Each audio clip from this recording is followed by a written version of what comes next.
Dies ஐரே 2025 மோகன்லாலோட பையன் பிரணவ் மோகன்லால் நடித்து release ஆன இந்த படம் இப்போ ஓடிடியில் ரிலீஸ் ஆகிருக்குதுங்க. வழக்கமாக நம்ம பார்க்குற அரண்மனை, காஞ்சனா இப்படி பார்த்து போர் அடிச்சுக்கிட்டு இருக்க நமக்கு ஃபார் அ சேஞ்ச் ஒரு நல்ல ஒரு ஹாலிவுட் மூவி மாதிரி ஒரு காஞ்சரியன், அனபெல் இந்த மாதிரி ஒரு மூவிஸ் பார்க்கணுன்னா கண்டிப்பாக இந்த படத்தை பார்க்கலான்னு சொல்லுவேன். என்ன ரீசன் பார்த்துக்கிட்டோம்னா, இது வரைக்கும் வந்த எல்லா திகில் படங்கள்லேயுமே பேய் அப்படின்னாலும் சரி, திகில் அனுபவங்களை பூரா நைட் எஃபெக்ட்லேயும் நைட்டில் தான் கொடுக்க முடியும் அப்படிங்கிற கான்செப்டை உடச்சி பகல்லையும் அந்த திகில் அனுபவங்களை கொடுக்க முடியும் அப்படின்னு சொல்லி இந்த படத்தில் ப்ரூவ் பண்ணியிருக்காங்க. அது ரொம்பவே நல்லாவே ஒர்க் அவுட் ஆகிருக்கு.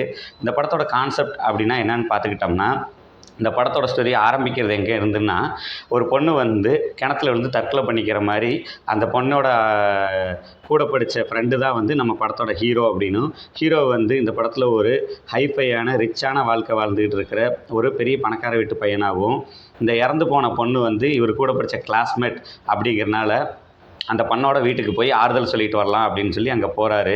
அங்கே போன இடத்துல அந்த பொண்ணோட ரூமில் இருந்து ஒரு ஹேர் கிளிப் கிடைக்கிது. அந்த ஹேர் கிளிப்பை எடுத்துகிட்டு வந்துடுறாரு. அவர் அந்த கிளிப்பை எடுத்துகிட்டு வந்ததுலேருந்து தான் பிரச்சனை ஸ்டார்ட் ஆகுது. என்னன்னு பார்த்தோம்னா, அந்த கிளிப்பை ஃபாலோ பண்ணியே இந்த பொண்ணோட ஆத்மாவும் இவரை ஃபாலோ பண்ணி வர ஆரம்பிச்சிருது. ஸோ இவர் நைட்டு தனியாக அந்த அவ்வளோ பெரிய வீட்டில் இவர் நைட்டு தனியாக இருக்கும்போது இவரை நைட்டு தூங்க விடாமல் அந்த பொண்ணோட ஆத்மா வந்து ரொம்ப டிஸ்டர்ப் பண்ணுது. ஒரு குறிப்பிட்ட கட்டத்துக்கு மேலே இவர் அட்டாக்கே பண்ண ஆரம்பிச்சிருது. ஸோ அதுக்கப்புறம் தான் இவர் ரியலைஸ் பண்ணுறாரு, நம்மளை வந்து அந்த பொண்ணோட ஆத்மா வந்து ஃபாலோ பண்ணுது, நம்மளை ஏதோ பண்ணுறதுக்கு பார்க்குது அப்படின்னு சொல்லிட்டு இவர் அந்த பொண்ணோட பக்கத்து வீட்டுக்காரு அவரோட நெய்பரை கூப்பிட்டு, இந்த மாதிரிங்க இந்த கனியோட ஆத்மா வந்து என்னைய ஃபாலோ பண்ணுது, நானும் கனியும் வந்து லவ் பண்ணிகிட்டு இருந்தோம், அந்த பொண்ணை நீ கல்யாணம் பண்ணிக்கன்னு சொன்னனால நான் கொஞ்சம் பிரேக்கப் பண்ணி கொஞ்சம் டைம் எடுத்துக்கலான்னு, பட் அதுங்களாட்டி இந்த பொண்ணு அவசரப்பட்டு சூசைட் பண்ணிடுச்சு.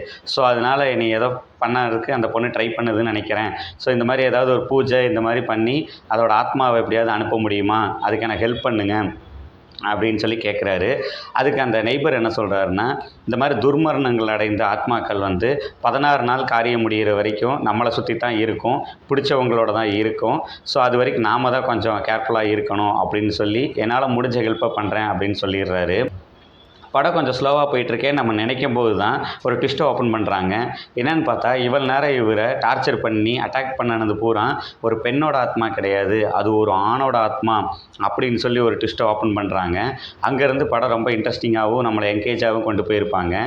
அது என்ன, யார் அந்த ஆத்மா, எதுக்காக இவரை ஃபாலோ பண்ணி இவரை டார்ச்சர் பண்ணுது அப்படின்னு பார்த்துக்கிட்டோம்னா, இந்த ஃப்ளிப் அப்படிங்கிற கேரக்டர் இந்த சூசைட் பண்ணி இறந்த கனிங்கிற பொண்ணை ஒன் சைடாக லவ் பண்ணியிருப்பார்.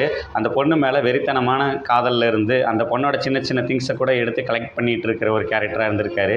கடைசி வரைக்கும் தன்னோட காதலை அந்த பொண்ணுக்கிட்ட சொல்லாமலே அவர் இறந்துடுறாரு. ஸோ அதனால் அவரோட ஆத்மாவும் இங்கேயே தான் சுற்றிக்கிட்டு இருக்குன்னும், இவர் அந்த ஹேர் கிளிப் எடுத்துகிட்டு வந்தார் இல்லைங்களா, ஸோ அந்த ஹேர் கிளிப்பை தேடி இந்த பொண்ணோட அந்த லவ் பண்ண அந்த ஃப்ளிப்புங்கிற கேரக்டரு இவரை ஃபாலோ பண்ணி வந்து இவர் அட்டாக் பண்ணுது அப்படிங்கிற மாதிரி கொண்டு வந்து ரொம்ப இன்ட்ரெஸ்டிங்காக படம் ஃபுல்லாக சொல்லியிருப்பாங்க. அந்த படத்தில் ஒரு குறிப்பிட்ட சீனில் சொல்லணும் அப்படின்னு பார்த்தீங்கன்னா, இந்த சூசைட் பண்ணி இறந்த பொண்ணோட தம்பி இறந்துருவா. அப்படி அந்த சீன்லாம் எப்படி இருக்கும்னு பார்த்தோம்னா, நம்ம பார்த்த ஃபைனல் டெஸ்டினேஷனில் வர்ற மாதிரி ரொம்ப கொடூரமான விதத்தில் இறந்ததாக இருக்கும். படத்தில் சவுண்ட் எஃபெக்ட்ஸாக இருக்கட்டும், விஷுவலாக இருக்கட்டும், எல்லாமே ரொம்ப நல்லா அழகாக பண்ணியிருப்பாங்க. படம் ஸ்டார்டிங்கில் கொஞ்சம் ஸ்லோவாக போகிற மாதிரி இருந்தாலும் செகண்ட் ஹாஃப் ரொம்பவே நல்லா இன்ட்ரெஸ்டிங்காக கொஞ்சம் ஸ்பீடாகவே போகும். ஸோ அதனால் படத்தில் சின்ன சின்ன மிஸ்டேக்ஸ் இருந்தாலும் படம் ஓவராலாக நல்லா இருக்கும், கண்டிப்பாக பார்க்கலாம். படத்தோட சவுண்ட் எஃபெக்ட்ஸ்க்காகவே நம்ம ஹெட்ஃபோன்ஸ் யூஸ் பண்ணி பார்க்கும்போது இன்னும் நமக்கு நல்ல ஒரு த்ரில்லிங்கான அனுபவத்தை நமக்கு கண்டிப்பாக கொடுக்கும். ஸோ எல்லாருமே மிஸ் பண்ணாமல் பார்க்க வேண்டிய ஒரு படம் தான்.